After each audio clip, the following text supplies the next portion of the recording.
A continuación, daremos inicio al módulo número 3 de nuestra especialización en simulación y análisis estructural por el método de los elementos finitos.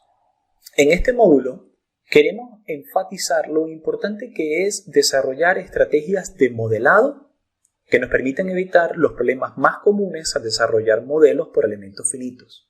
Y estos problemas son de hecho, bastante comunes independientemente del software que usted esté utilizando. Hasta ahora hemos desarrollado el basamento teórico sólido que nos permite comprender lo que está ocurriendo detrás de cámaras por parte de los software comerciales. Asimismo, también que hemos hecho un recorrido por algunos de los software más populares. Esto lo hicimos en el módulo número 2. Y ahora en este módulo vamos a adquirir la tercera herramienta que nos va a volver en general unos verdaderos analistas por elementos finitos. Esta herramienta es tener criterios de modelado. Por criterios de modelado queremos entender que no vamos a aceptar de forma automática lo que el software diga, lo que el software proponga respecto a el mallado, al tamaño de los elementos, al tipo de los elementos, a las características de esos elementos, a las formas que contienen cada elemento, sino que vamos a desarrollar criterios que nos permitirán saber si determinada geometría, forma de mallado es adecuada para el problema que estamos planteando. Estamos alejándonos de la realidad. ¿Qué problemas típicamente podríamos encontrar por un mallado incorrecto? ¿Cómo escoger el tipo de elemento? ¿Cómo escoger tu tamaño? ¿Cuándo deberíamos hacer un modelo unidimensional, bidimensional o tridimensional? ¿Cómo se modelan situaciones específicas como contactos, elementos que son, por ejemplo, tipo string o resortes? ¿Cómo llegar a modelar soldaduras? Estas son algunas de las preguntas que vamos a tomar en cuenta. Pero en primer lugar, lo que vamos a hacer en este primer tema es enfocarnos en darles una lista de verificación, especie de receta o checklist, que son una serie de pasos que ustedes deben dar a fin de planear adecuadamente su modelo. Entonces vamos a verlo en general en la siguiente clase, 10 pasos en específicos que vamos a dar, y luego en cada una de las clases subsiguientes vamos a desarrollarlo un poco más en detalle.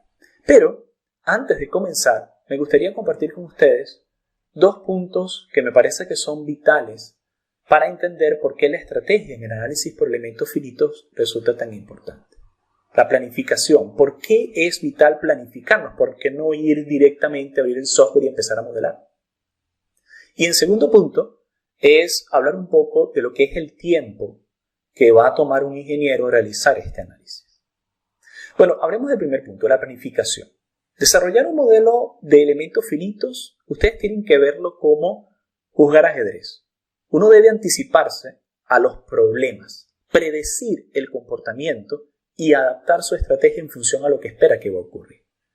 Anticipar problemas potenciales al construir un modelo de elementos finitos que sea complejo, que involucre múltiples partes conectadas entre sí, miren, eso no es tarea fácil. Por eso, planificar es clave.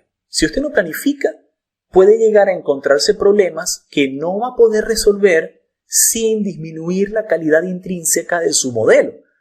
Es decir, si no planifica y se enfrenta a estos problemas, a la larga lo que va a hacer es pagarlo con exactitud o inexactitud, mejor caso, de su modelo. Y no queremos que eso ocurra, ¿cierto? Los ingenieros, y acá hablo ya de ingenieros estructuristas, ingenieros geotécnicos, ingenieros civiles, en fin. Cuando usamos elementos finitos, lo hacemos para resolver problemas que no sea tan fácil resolverlos con un enfoque analítico. En muchas ocasiones puede que no estén incluidos directamente en la normativa.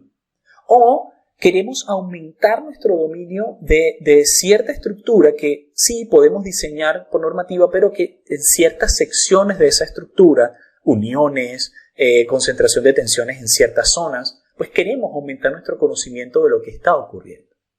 Cuando un método analítico no funciona porque quizás nos va a proporcionar resultados que son demasiado conservadores o porque las suposiciones que estamos utilizando en ese método analítico quizás son demasiado simplistas. No está tomando en cuenta o está asumiendo deformaciones muy pequeñas, se está asumiendo que no se incurre en el rango de plasticidad y así por el estilo. Entonces, cuando esas asunciones, hipótesis se violan, los ingenieros desarrollan elementos finitos, modelos que pueden generar una solución más precisa al problema. Pero el primer paso para desarrollar un buen análisis por elementos finitos es planificarse. Usted puede tener el mejor software de elementos finitos del mundo, pero eso no le va a ayudar a planificarse. Cuando hablamos de planificarnos, lo único que usted va a necesitar es una hoja de papel, un lápiz y, sus habilidades de comunicación. O, sencillamente un sistema de agenda o un archivo de Word o un archivo en el Notepad de Windows, como usted quiera. Pero lo que queremos decir es que esto no tiene nada que ver con el software de elementos finitos, tiene que ver con su capacidad de establecer prioridades y secuencia de análisis. Entonces, en este tema, específicamente el inicio de este módulo, vamos a presentar los pasos que usted debe considerar antes de empezar a modelar que le ayudarán a desarrollar elementos robustos. Y lo vamos a ver a continuación, pero quiero enfatizar que todo analista de elementos finitos debe tener en cuenta que el verdadero análisis por elementos finitos se trata de que usted comprenda el comportamiento real de una estructura al poder reproducir ese comportamiento usando un computador. Es decir, como analista de elementos finitos debe comprender los factores y suposiciones que más influyen en los resultados para garantizar que sean precisos. Y para lograr esos objetivos, usted debe aprender a desarrollar sus propias estrategias. Nosotros le vamos a plantear una guía base, pero usted debe desarrollar sus propios sentidos críticos al utilizar los software. Y que lo que realmente sea el gobierno de sus resultados sea su criterio de ingeniería, junto con el dominio del software. En resumen, lo que queremos decir con esto es: no permita que el software de elementos finitos controle su análisis. Planifique su proceso de modelado. Anticipe los problemas y los resultados. Y sobre todo, priorice su juicio de ingeniería como su herramienta preferida para guiar su simulación. No deje que el software lo guíe a usted, sino que sea su criterio el que guíe el software. Y respecto al segundo punto que listamos acá, que también es importante tenerlo en cuenta antes de comenzar cualquier análisis, es el tiempo. En este punto no estamos realmente hablando con los analistas de elementos finitos, sino que más bien nos estamos dirigiendo a los gerentes de proyectos o gerentes de empresas que ofrecen este tipo de servicio a sus clientes, servicios de consultoría para análisis por elementos finitos. Porque estos gerentes tienden a creer que el análisis por elementos finitos es una herramienta que permite a los ingenieros realizar análisis rápidos, una solución rápida, pero eso realmente no es así. Es decir, estamos hablando de una herramienta poderosa, sí, que permite a los analistas resolver problemas muy complejos y con mucha precisión, pero no es rápido. No es rápido. Desarrollar un análisis por elementos finitos robusto requiere mucho tiempo. Se deben considerar muchos detalles para obtener una solución confiable por elementos finitos. Entonces, durante el proceso de desarrollo, usted como analista se va a enfrentar a muchos problemas que van a ralentizar el progreso. Claro, si se planifica, puede minimizar los riesgos asociados a costos y asociados a tiempos.